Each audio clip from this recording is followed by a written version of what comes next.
আসসালামু আলাইকুম। সবাই কেমন আছেন?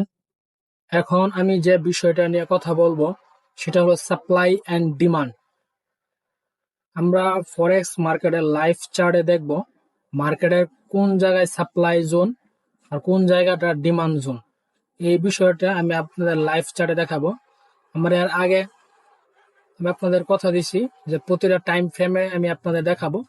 আগের ভিডিওতে আমি আপনাদের 3 ঘন্টা টাইম ফ্রেমে দেখাইছিলাম।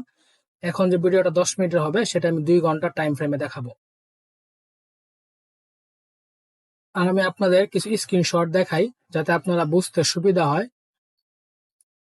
যে উপরের যে লেভেলটা এটা হচ্ছে একটা সাপ্লাই জোন, আর নিচের যে লেভেলটা এটা একটা ডিমান্ড জোন। আপনি যাতে সহজে 10 মিনিট ভিডিওটা দেখতে পারেন যে কোনো জায়গায় দাঁড়িয়ে বা বসে, যাতে আপনার লেভেলের সাপ্লাই জোন কোনটা, ডিমান্ড জোন কোনটা, এই বিষয়টা আপনার জানা থাকে। আমি শুধু এই বিষয়টা আপনাকে বলতেছি। এখানে কিছু স্ক্রিনশট দেখেন যে উপরের যে লেভেলটা এটা হচ্ছে সাপ্লাই আর নিচের লেভেলটা ডিমান্ড। এই যে উপরের লেভেলটা সাপ্লাই, নিচের লেভেলটা ডিমান্ড। আমি প্রায় 8-10টার মতো স্ক্রিনশট দেখাইতেছি যাতে আপনাদের একদম সুবিধা হয় বুঝতে। এটা হচ্ছে একটা ডিমান্ড জোন। এর উপরে যে লেভেলটা আছে এটা সাপ্লাই, এখান থেকে মার্কেট সেলিং আসছে, উপরের লেভেল থেকে মার্কেট সেলিং। আর নিচের লেভেল থেকে মার্কেট উপরে গেছে মানে ডিমান্ড, নিচের লেভেল থেকে মার্কেট ডিমান্ড আছে। আর উপরে আছে আপনার সাপ্লাই, উপরটা হচ্ছে সাপ্লাই জোন, নিচেরটা হচ্ছে আপনার ডিমান্ড জোন। উপরটা সাপ্লাই জোন আর নিচেরটা কি আপনার ডিমান্ড জোন। আপনি এই বিষয়গুলো আপনি যদি স্ক্রিনশট গুলো দেখেন তাহলে আপনি আরো ভালোভাবে বুঝতে পারবেন। তো এটা হলো একটা সাপ্লাই জোন, এটা একটা সাপ্লাই জোন, আর এটা আপনার ডিমান্ড জোন। মার্কেটের নিচে যে লেভেলটা এটা একটা ডিমান্ড জোন। আপনি সহজেই বুঝতে পারলেন। আর যারা আপনি আর আপনারা যারা ফ্রিতে ট্রেনিংটার বেসিকটা আপনারা শিখতে চান, আমি আপনাদের বেসিকটা মোটামুটি ভাবে শেখানোর চেষ্টা করবো একদম ফ্রিতে। এখানে আমি প্রায় 25-26টা মতো টপিক নিয়ে কথা বলবো। আপনি এই 25টা ক্লাস করলে আপনি দেখবেন যে বেসিকটা আপনি ভালোভাবে পারবেন। যেমন candle opening, closing, tweezer bottom, break of structure. কারণ যারা নতুন আছে অনেকেই জানে মার্কেটে break of structure, hammer candlestick, doji star, bullish, bearish, major, minor swing, order block, liquidity swing, fair value gap, support and resistance, supply and demand, market a gap up, gap down, choke, single candlestick pattern. এইখানে আপনাকে সময় দিতে হবে। আপনি প্রায় 6 মাস, 7 মাস, 1 বছর সময় দেন, তাহলে আপনি অনেক কিছু জানতে পারবেন। কারণ সময় না দিলে আপনি এখানে কিছুই জানতে পারবেন না। এখানে প্রায় 26টার মতো টপিক আছে। এই 26টা টপিক যদি আপনি মোটামুটি ভাবে জানেন তাহলে আপনার বেসিকটা মোটামুটি ভাবে আপনি শক্ত করতে পারবেন। তাই আপনাদের লাইভ চার্টে দেখাই। লাইভ চার্টে আমি আপনাদের ডিমান্ড এন্ড সাপ্লাই জোন কোনটা এটা দেখাই। দেখেন, যদি আমি আপনাকে মানে একদম সহজভাবে বলি, মার্কেট যে জায়গায় তিনটা এগ্রেসিভ ভাবে বাইং ক্যান্ডেল হয়েছে, মার্কেট যে জায়গায় তিনটা এগ্রেসিভ ভাবে বাইং ক্যান্ডেল হয়েছে ওটাই আপনার ডিমান্ড জোন। মার্কেট যে জায়গায় তিনটা এগ্রেসিভ ভাবে সেলিং হয়েছে ওটা আপনার সাপ্লাই জোন। দেখেন মার্কেট এইখান থেকে কিন্তু বাইং আছে, এখানে কিন্তু তিনটা ক্যান্ডেল অধিক আছে, এটা হচ্ছে আপনার একটা ডিমান্ড জোন। কারণ মার্কেট এখান থেকে দাম বেশি, কারণ এখানে যদি মার্কেট আপনার 5 টাকা থাকে এখানে হয়ে গেছে কি 10 টাকা। এখান থেকে মার্কেটটা কিন্তু এখানে ডিমান্ড আছে, তার মানে এখান থেকে মার্কেট যদি এখানে ডিমান্ড থাকে তাহলে এটা হলো একটা ডিমান্ড জোন। এখানে মার্কেটের দাম বাড়ছে, এটা একটা ডিমান্ড জোন। এই যে যে লেভেলটা এটা একটা ডিমান্ড জোন, এটা একটা ডিমান্ড জোন। তাহলে আমি আপনার এখান থেকে টান দিতে পারি, এই যে নিচের যে লেভেলটা আছে এটা কিন্তু একটা ডিমান্ড জোন। এই যে নিচের লেভেলটা মার্কেট এইখান থেকে কিন্তু সেলিং আসছে, তিনটা ক্যান্ডেল। মোটামুটি আপনার তিনটা ক্যান্ডেল এগ্রেসিভ ভাবে বাইং সেলিং হয় বা বাইং হয়, মোটামুটি ভাবে তিনটা ক্যান্ডেল হলে আপনি এটা ভ্যালিড ধরতে পারবেন যে এখানে মার্কেটটা ডাউনে আছে আর এখানে মার্কেটটা আপে আছে। তাহলে এখানে যে আপনার তিনটা ক্যান্ডেল, এখান থেকে কিন্তু মার্কেটটা ডাউনে, এখান থেকে কিন্তু মার্কেটটা সেলিং প্রেসার, এখান থেকে এই উপর যে লেভেলটা রেজিস্ট্যান্স একটা লেভেল, এটা কিন্তু কি একটা রেজিস্ট্যান্স লেভেল, আর এটা হচ্ছে আপনার সাপোর্ট লেভেল। এই লেভেলটা সাপোর্ট লেভেল, আর এই যে লেভেলটা এটা কিন্তু একটা রেজিস্ট্যান্স লেভেল। আর আপনি খুব সহজে ডিমান্ড মার্কেটে কোন জায়গায়, সাপ্লাই কোন জায়গায় এটা বুঝতে পারবেন। অনেকে আছে আপনার ছোট ছোট টপিক গুলা জানতে চায়, এটা কিন্তু আমি আপনার আগের যে ভিডিওটা দেখাইছিলাম 3 ঘন্টার ভিডিও, 3 ঘন্টা, এখানে প্রতিটা ক্যান্ডেল কিন্তু আপনার 3 ঘন্টা ছিল।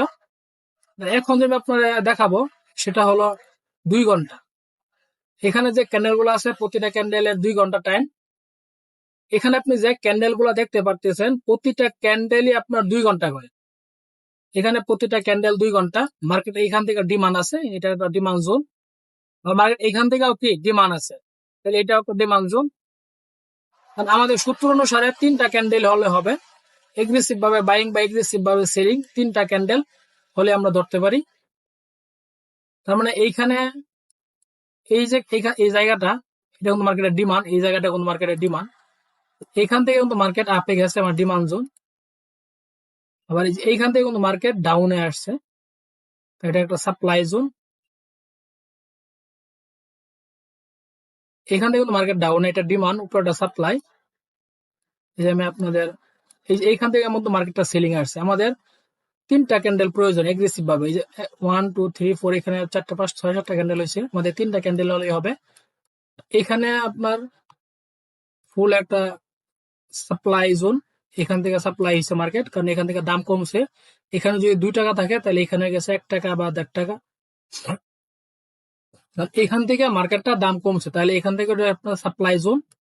উপরে যে লেভেলটা এটা সাপ্লাই জোন, কারণ আপনি 3টা ক্যান্ডেল আমাদের সূত্র অনুসারে 1 2 3 এগ্রেসিভ ভাবে যদি আপনার 3টা ক্যান্ডেল ডাউনের দিকে আসে, উপরে এইখানে যে ক্যান্ডেলটা থাকবে, এই যে ক্যান্ডেলটা লেভেলটা, এটা কিন্তু মার্কেটের ডিমান্ড জোন। মার্কেট এখান থেকে সেলিং এ আসছে, এটা একটা ডিমান্ড জোন।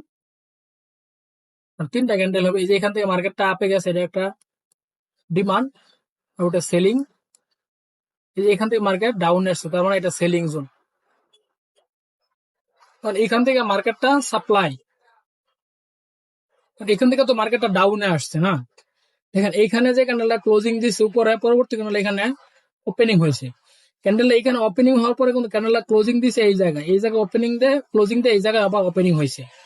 তাহলে এখান থেকে কিন্তু মার্কেটটা ডাউনে আছে, ডাউন একটা ডিরেকশনে আছে। এখান থেকে একটা ডাউন 10, এখান থেকে মার্কেটটা এই পর্যন্ত ডাউন 10 আছে। এবার এখান থেকে মার্কেটটা কিন্তু একটা আপ 10 আছে। দেখেন এটা হচ্ছে ডিমান্ড, এটা হচ্ছে সাপ্লাই। এখান থেকে দেখেন মার্কেটটা কিন্তু একটা আপ 10, এখান থেকে কিন্তু মার্কেটটাকে একটা আপ 10, এই যে এখান থেকে। তাহলে এখান থেকে কিন্তু মার্কেটটা যে আপে আছে, এটা কিন্তু আপনার কি, যে এখান থেকে মার্কেটটা কি আপনার আপে আছে, এখান থেকে মার্কেটটা ফুল কিন্তু আপে। তার মানে এখান থেকে মার্কেট ডিমান্ড হয়েছে, সাপ্লাই ডিমান্ড। এটা আমি একদম সহজ ভাবে আপনাদের বলতেছি। মার্কেট এই যে এখান থেকে আবার সেলিং আছে, এই যে এখান থেকে মার্কেটটা কিন্তু সেলিং এ, এখান থেকে কিন্তু মার্কেটটা সাপ্লাই হয়েছে, কারণ এখান থেকে মার্কেট দাম কমে কমে আসছে। আবার এইখান থেকে মার্কেট আপে আছে, এখান থেকে কিন্তু মার্কেট আপে। তার মানে এখানে এই মার্কেটটা ডিমান্ডে, কারণ এখান থেকে মার্কেট ডিমান্ড আছে, এখান থেকে মার্কেটে সেলিং আছে। উপরে যে লেভেলটা এটা সবসময় সাপ্লাই জোন। এই যে মার্কেটটা এইখান থেকে এই যে পর্যন্ত আছে, এটা সাপ্লাই। এখান থেকে মার্কেটটা ডাউন আছে, এটা হচ্ছে মার্কেটের ডিমান্ড। এখান থেকে কিন্তু আপনার এই যে এখান থেকে কিন্তু মার্কেটটা আপে আছে। এখান থেকে যদি মার্কেটটা আপে থাকে তো এখান থেকে মার্কেটটা ডিমান্ড আছে, কারণ এখান থেকে এখানে 2 টাকা থাকলে এখানে 5 টাকা হয়েছে, মার্কেট এখানে একটা ডিমান্ড আছে। আবার এইখান থেকে কিন্তু এখানে মার্কেটটা ডাউনে আছে। এখান এটা কিন্তু মোটামুটি এগ্রেসিভ ভাবে ডাউন হয়েছে, মোটামুটি ভালোই ক্যান্ডেল হয়েছে 3টা। এখান থেকে কিন্তু এটা ডাউনে, এখান থেকে যদি ডাউনে থাকে তাহলে এটা আপনার সেলিং প্রেসার, এগ্রেসিভ ভাবে সেলিং হয়েছে। কারণ যেখানে বায়ার অ্যাক্টিভ হয়েছে, মার্কেটটা আপে নিয়ে গেছে, এটা হচ্ছে আপনার ডিমান্ড জোন। যেখানে সেলার অ্যাক্টিভ হয়েছে, মার্কেট আপে যাওয়ার পর তো সেল দিছে, সেল দেওয়ার পর মার্কেট নিচের দিকে আসছে, ওইটা হলো আপনার সাপ্লাই, কারণ মার্কেট ওইখানে বিক্রি হয়েছে।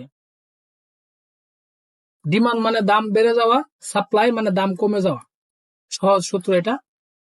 মার্কেট এইখান থেকে একটা ডিমান্ড, এখানে ডিমান্ড আছে, আবার এইখান থেকে একটা সাপ্লাই আছে। মার্কেট এইখান থেকে সাপ্লাই জোন, আর মার্কেট এইখান থেকে আছে কি ডিমান্ড জোন। আমরা পরবর্তীতে যে ভিডিওটা 10 মিনিটের আনবো, সেটা হলো 1 ঘন্টার টাইম ফ্রেম। তখন যে ভিডিও ক্যান্ডেল গুলো থাকবে, প্রতিটা ক্যান্ডেল আপনার 1 ঘন্টা করে থাকবে, 1 ঘন্টার টাইম ফ্রেমে আপনারা দেখতে পারবেন। এটা ছিল আপনার 2 ঘন্টা টাইম ফ্রেম।